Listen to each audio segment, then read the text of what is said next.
As long as it's not me.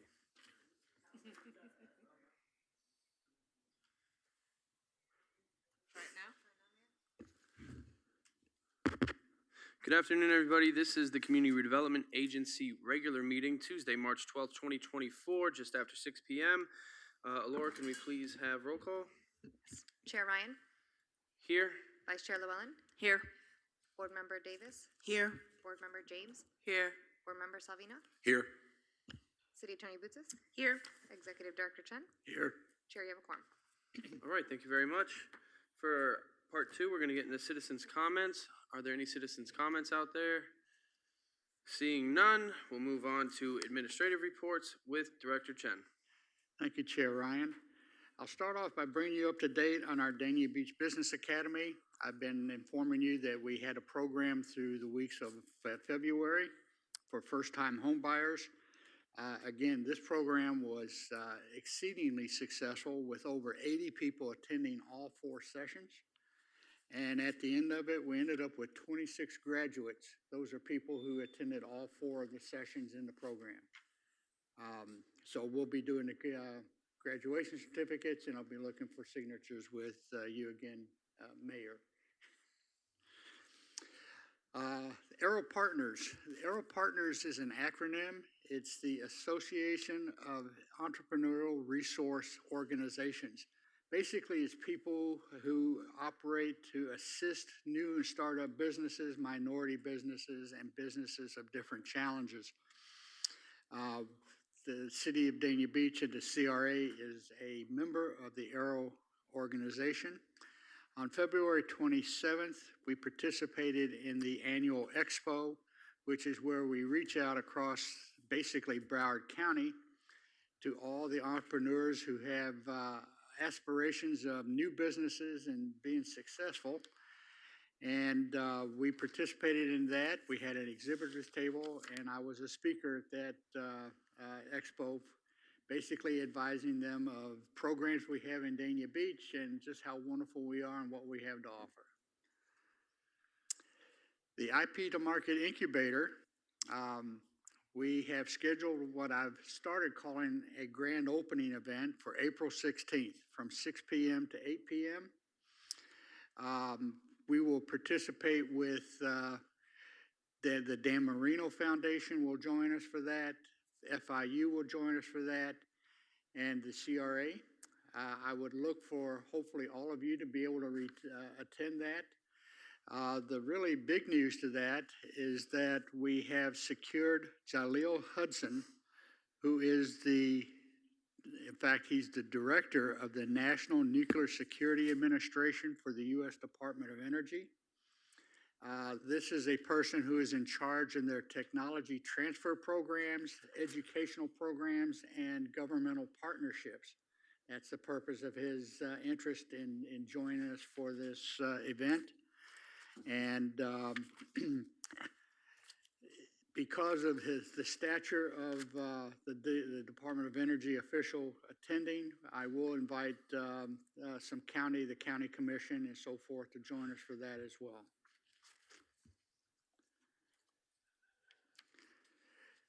As I mentioned to you about 2 months ago, we continue to go through the drafting of the CRA annual report. This is required by state statutes to be published by March 31. My drafting of this will be wrapped up by the end of this week, and we're going to meet our deadline for March 31. I'd like to bring to your attention a pamphlet that was left at your post. This is for the Dania Beach Chamber of Commerce.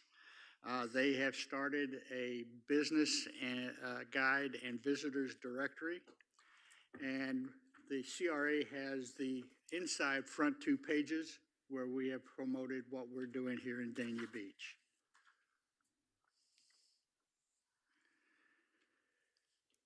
The biggest part of my admin report is to bring you up to date with the patch.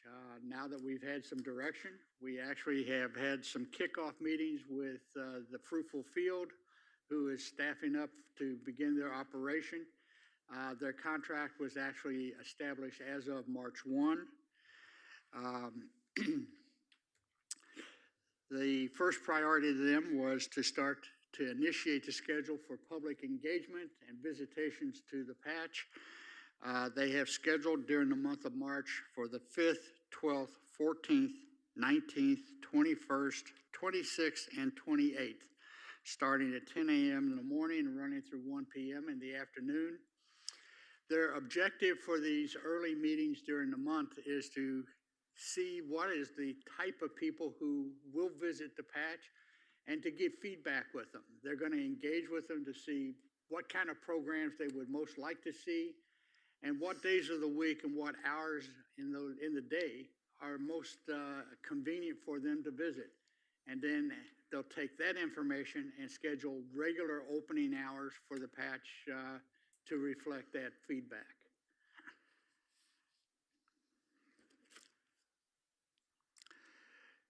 They are also working to, oh, by the way, I've made it clear to them that opening the patch means that the gates are wide open, clearly visible, and welcoming to the public. We will also start to improve our pipeline and re-engage with volunteer groups to get their work there as well. We also work with some of the local growers that we used to work with to assist with the distribution chain that qualifies under our non-GMO standards and that type of thing. We will start using Instagram to promote events and activities at the patch. I have to admit, I'm not proficient with social media, but I understand that the patch activities are actually ideal for the platform of Instagram. So we are going to be hooking up with them and be promoting the patch activities and all the things happening there with that. Basically, I set out an objective for accomplishing for the remainder of the calendar year 2024. And overall, the direction has been in order to mitigate the potential damages of flooding and so forth as it continues at the patch. By the end of the year, I'm looking for all of the growing in grow bags and pots to be transferred to raised beds. So this includes cleaning up the remainder of the patch that was damaged during the storms. I'd mentioned to you in a previous briefing that approximately 60 to 65% of the entire gardening area has been recovered from the storm, but we're going to recover the rest of it, reinvigorate the raised beds.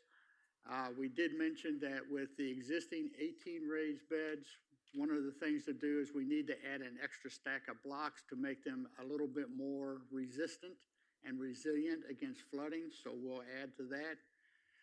We'll repair and recover the irrigation system to see that that system services all of the raised beds and will accommodate what we're looking at to do there. Then we'll also expand our hydroponics and nursery area, because with the plan to expand the number of raised beds by an additional 40-some beds through the future, we have to have the pipeline of seedlings to grow, to transfer for growth into those raised beds. So that comes from the nursery operations and the hydroponics. So we'll be expanding that for the preparation to expand the additional raised beds. That basically, I visualize the additional raised beds will be started in 2025 and be incrementally put in over the next 2 years so that we don't have, let's say, sticker shock from the cost of doing that. And it also gives a chance to pursue grants for some of that activity. And in fact, just to let you know, we are negotiating our way in for an application of a grant currently right now with Invitation Homes, specifically with the idea of trying to price out and get them to fund the construction of our additional raised beds.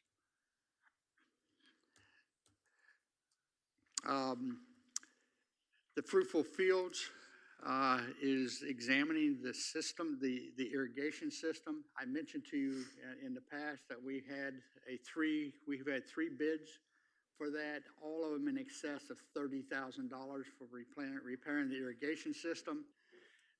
The Fruitful Fields is sure that they can repair the system and get it working for us for substantially less. I will look for their for their proposal, hopefully to bring it to you in April, and we can begin that.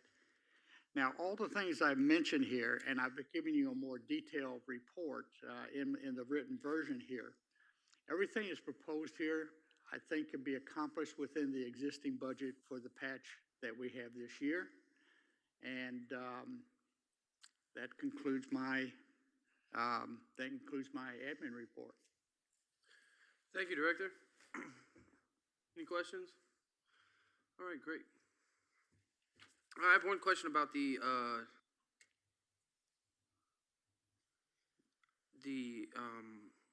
what is it, irrigation system? Yes. The estimate when Fruitful Fields came in, it's lower, right, than what we anticipated? Well, the Fruitful Fields said they can do it cheaper, but they haven't actually priced out the parts and so forth that's necessary. They're Okay. doing that now. But they're doing it though, right? We're going to do that with them. I expect their price to be substantially less. All right, great, thank you. Sure. Board Member James? Yes, did we ever find out about the drainage project and how that is going to impact or help with flooding at the patch? We did. The drainage system that's out there are basically pits. They aren't piped to remove water anywhere. So we'll work to keep them cleaned out because it will improve their capacity. But frankly, it's a hole in the ground. When it fills up with water, it's going to flood again. Are there not any drainage improvements on Northwest First Street? Nothing on site of the patch is piped to any of our stormwater systems on the public system. Thank you. Vice Chair? Yes, I just wanted to ask, Eve, using Fruitful Fields for this, is that compliant with procurement and all of that? I'm sorry. They've been procured for Yeah. providing services on the patch so yes. Okay, so it's okay. I just want to make sure, because, Yes. yeah. And by the way, we did do a formal process through purchasing to designate them as a sole source provider. There were no respondents to challenge that title.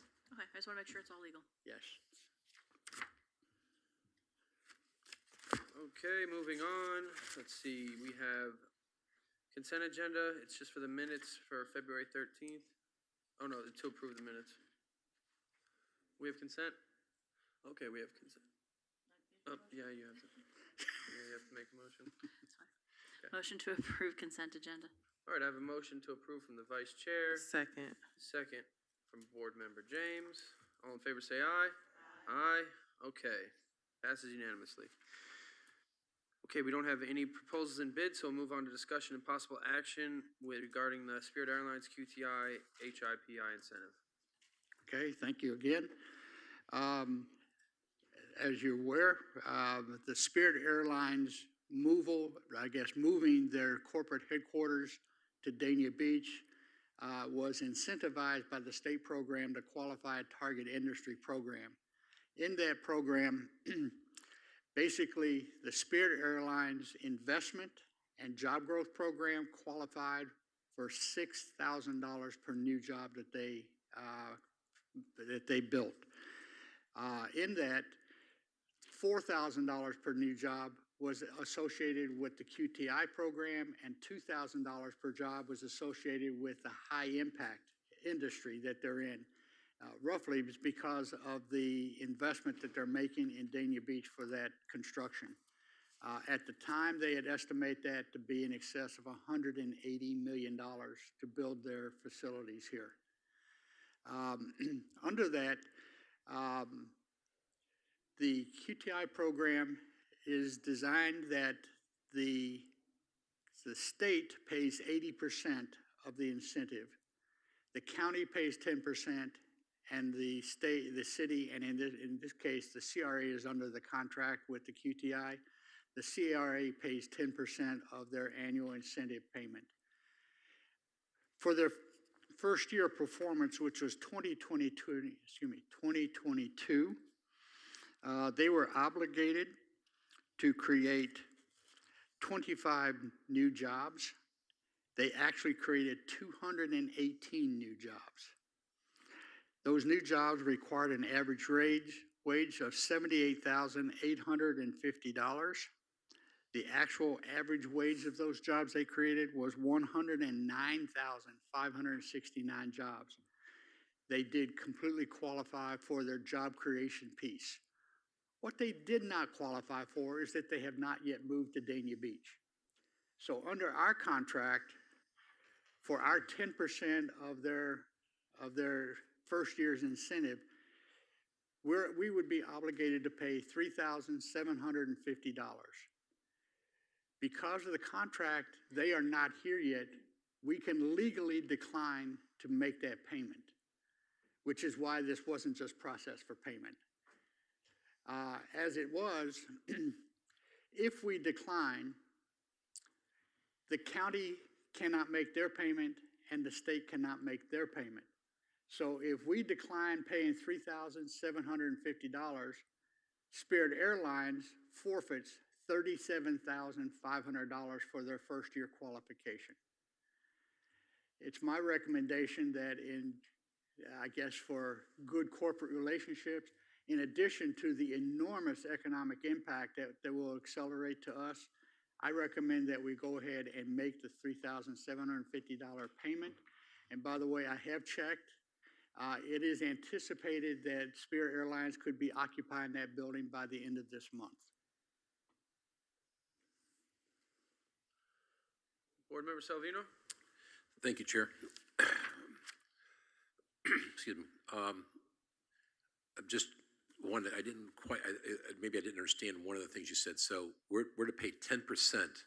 Did you say annually? Yes, and in fact, this is, and again, I didn't want to get in too much detail, but with the question, the way that the incentive is paid is that whatever they qualified for, they get 25% of the incentive for the first year, and then another 25% for the second year, third year, and fourth year. So whatever they earn in the first year, they only get 25% of their benefit. We pay 10% of that obligation. Okay, so my question is when everything is filled up and they're 3 years from now and they're how much is that going to cost the CRA? The total obligation, our maximum obligation under the entire program is $135,000, payable out across probably about 8 to 9 years. Are these job creations that we're paying for, are these for Dania Beach residents or for anybody that Spirit hires? It's anybody that Spirit hires. It's reading the newspaper and having a situation with someone I know from Spirit. They Spirit just got done closing they're not going to merge with JetBlue, so they're going to be on their own. Correct. And secondly, they're offering layoffs to employees across the board nationwide. That they're offering, I believe, I'm not going to be perfect on this, but it could be 3 months, 6 months, or 12 months. I guess you want to call sabbaticals. Is that a good word to use? Where they're offering full benefits with no pay because there's not enough planes in the air, can't get enough pilots and things like that. So when you talk about hiring new employees, and then they're like these other, and Orlando alone, there was over 200 people that took that deal. That's just Orlando. I don't know what Fort Lauderdale or any of their bases are, but I don't understand if they're hiring people, why are they letting people go? Well, I can't speak as to their corporate strategy for that, but I can speak to the QTI contract. Well, the reason I'm bringing that up is because is it a strategy that they may be dropping these people off so that when they do occupy the space here, they rehire these people again, that brings it back that it's a rehire, and then it brings that into a perspective where they could be utilizing that as a hiring process to bring in those funds statewide? The QTI is actually based not just on the new jobs they created, because that is the key. That's the central part of the QTI incentive. However, it also is that they must maintain their employment. So the QTI that was structured for them for Dania Beach includes a total of 225 new jobs. That is on top of 853 retained jobs that are supposed to be moving here. So their obligation to get paid for the incentive is that they maintain their employment levels as described in that contract. It doesn't reflect what they might do nationally. Okay, my only real question is, I don't have a problem, I personally, as a board member, don't have a problem with what your recommendation is, paying the $3,000, because I think it's a good thing to keep it going. But I think there needs to be a lot more description again about I think Spirit should be able to provide you with what their initial plan is, or their future plan is. And I think some of the questions that I just asked you or brought up to you should be answered to understand what that motive is, because I don't understand offering hundreds or maybe thousands of layoffs across the board, and then they turn around and is that going to be considered a rehire and then cost all of us, including the state, more money? So I mean, by the next time, maybe in a couple of months, since they probably won't come back again for another year, but I think it's something that in the next couple of months, if you could find that answer out, I would be interested in hearing what their response is to that. I will find out for you. Yes. Okay. All right. Thank you. Thank you, Chair. Board Member Davis? Yes, thank you for those points, Board Member Salvino. I just want to make sure that, I thought you said that hire had to be maintained and that these were not new hires and drop-off hires, because that would be of concern to me. But if it's brand-new hires and they have to maintain their employment, I want to get that clear. It is clear, that is the condition of the incentive contract. The contract is based on how many new hires they do a year, but the performance is based on their cumulative number of employees, so that they stack it on top of their existing. Basically, it precludes them on the contract from firing people and then bringing them back in, because they didn't increase their employees by doing that. That's my big question and concern. So with that, I agree with your recommendation. I think the business relationship, big picture, $3,000 is not that much for us to go ahead and honor what we were going to do, even though they're not headquartered or they have not moved to Dania Beach. But long term, I think it would be worth it. So that's where I lay on it. Thank you so much. Thank you, Board Member. Board Member James? Yes, two questions. How would we be able to verify that, if they're new hires or not? Actually, we don't have the ability to do that. That's why this is a state program, because the state actually verifies the job report. They're able to do it because they receive the corporate income tax filing, that they are able to see their employment deductions and so forth versus their obligations under the contract. So you're right.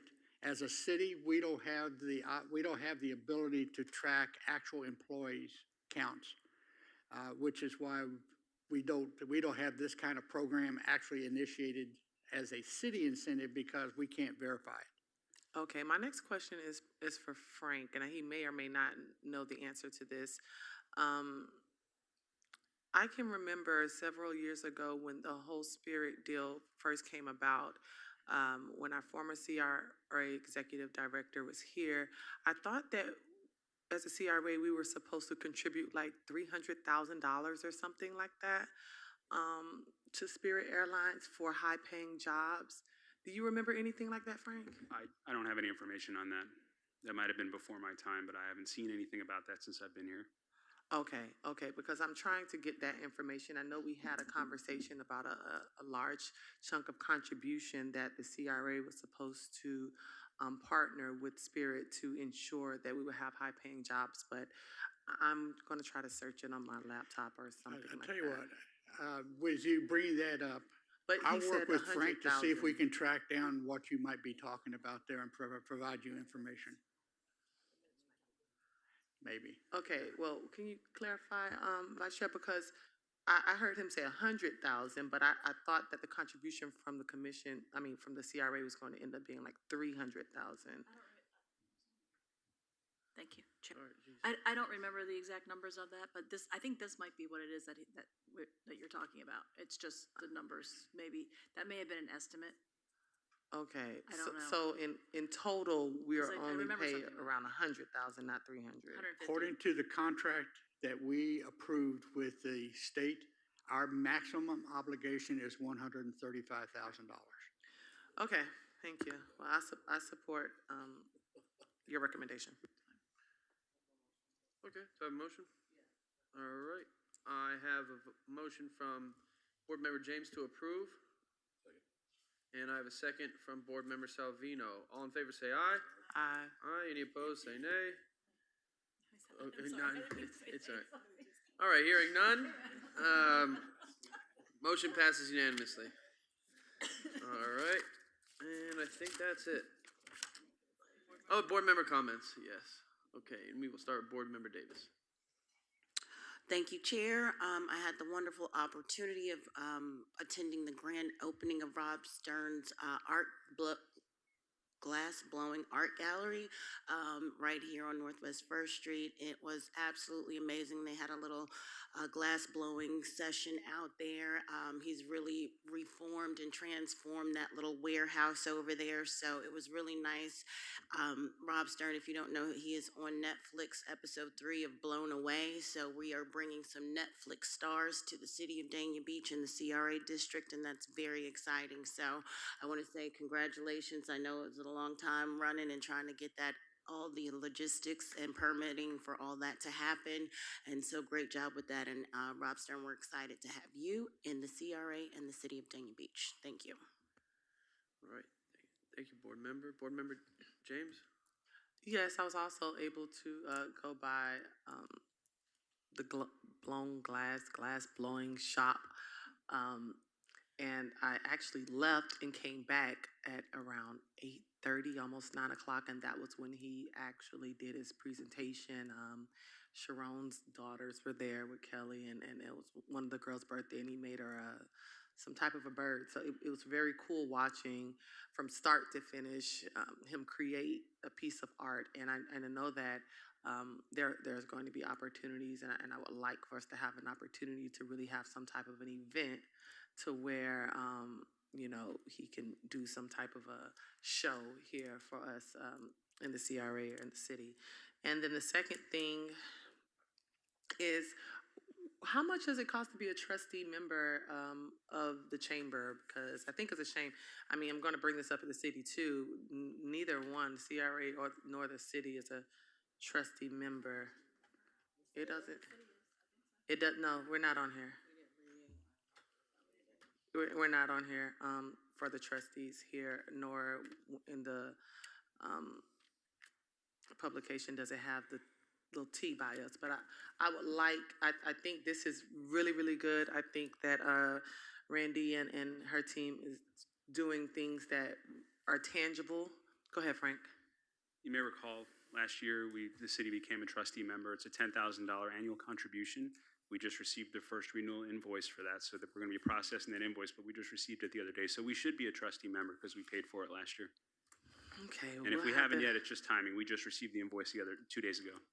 Okay, so we'll have to get the timing, coordinated so that we're in here as a trustee member, and then maybe we can have like an ad that can showcase some of our events that we have coming up in the next year. It would have been nice to have like our Day at the Darks on here, or the mayor's address on here, or even things from the CRA on here with the patch. And so those are things that these are opportunities I think that we can brand and market who we are and what we are doing in the city to get more eyes on it.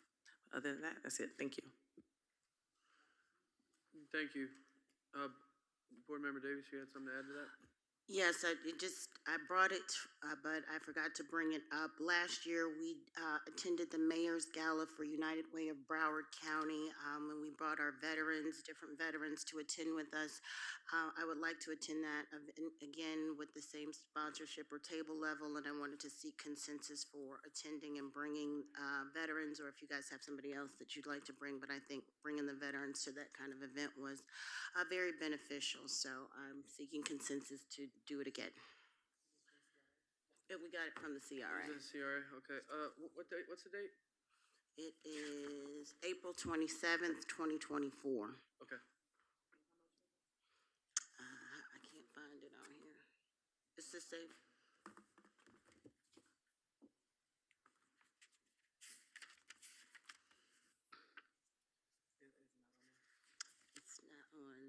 It's not on the QR code.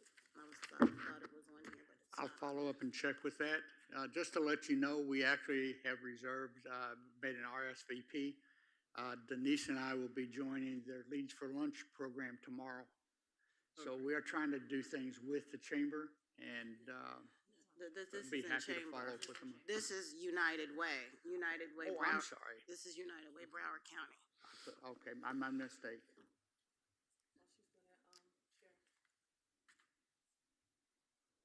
While Board she's, Member James? while she's gathering that information, I did get a little bit more information on what I was asking earlier. It was a grant as well with the $130,000. It was a grant with the Broward County District Cash Job Creation, where the CRA was going to provide around $225,000 of a grant. But I think COVID hit, and I don't think we really acted on it. But that's where those numbers came in, and that number. Those numbers combined was over the $300,000. So I do want to see if we can look back into that grant for job creation. If we can look into that, I'll send it to you, Mr. Chen. Thank you. So we can try and look back into that. Thank you. All right. Board Member Salvino. I have no comments tonight. All Thank right. Vice Chair. No comments, thank you. Okay. Do I have consensus to support the Mayor's Gala? All right, I think we're all available, and, if not, we could find someone to fill in. All right, so yeah, we have consensus Thank you. to get a table, right? Okay, how many are in the table? It's like 10? Okay, I'll check it up and I'll circulate information to you through Maxine. So All right. that we'll follow that up. wonderful. Okay, Really quick though, I think go- you can invite your own veteran. Last time I had the commanders from both posts come. I think we should do that. But then if you want to invite somebody special for your own veteran or who you want to invite, so we fill up the table with Yeah. 10. So three. we could each get our own veteran, and then we have the chair Yeah. come as So well. it's really only 2. So I'm good with the commanders coming. If you guys have somebody else that you'd like to recommend, I'm good with that. Great, Thank you. awesome, thank you. All right, good work, everybody. I have no comments, meeting adjourned.